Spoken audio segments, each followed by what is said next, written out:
बहुत समय पहले एक शांत और सुंदर जंगल था, मित्रवन। यह जंगल सिर्फ पेड़ों का नहीं, बल्कि दोस्ती, हंसी और प्यार का घर था।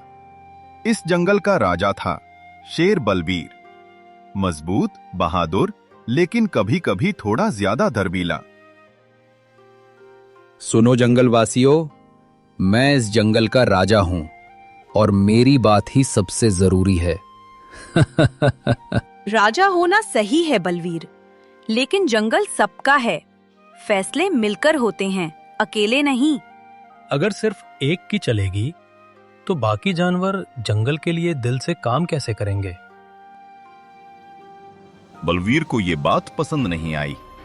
गुस्से में उसने दहाड़ मारी। अगर मेरी बात पसंद नहीं तो तुम सब अपना हिस्सा संभाल लो। आज से जंगल 2 हिस्सों में बटा।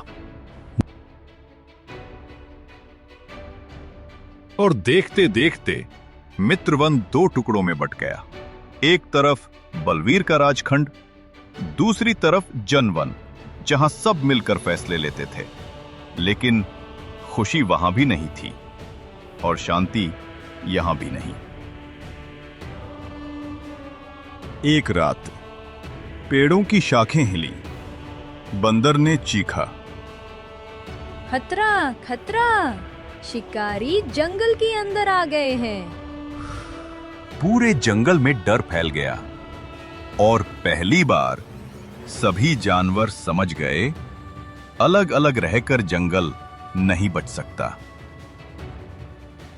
हिमा, हमें बलवीर के पास चलना होगा। ये लड़ाई कोई अकेला नहीं जीत सकता। हाँ चतुरिका, आज हमें सबको एक करना ही होगा। हिमा और चतुरिका सीधे बलवीर के पास पहुंची। बलवीर पहले तो गुस्से में था, लेकिन जब उसने जंगल के बच्चों को डरते हुए देखा, उसका दिल पिघल गया। मैं गलत था। आज से हम सब एक हैं।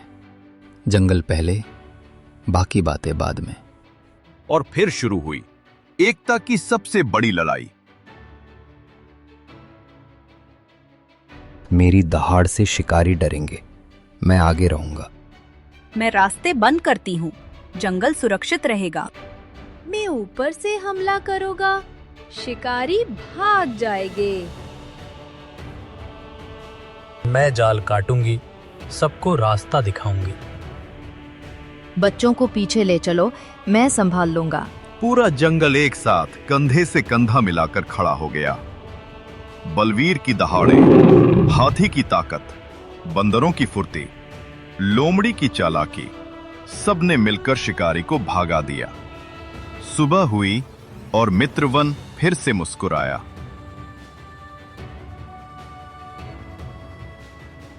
मैंने सीखा, शक्ति अकेले नहीं, एकता में होती है।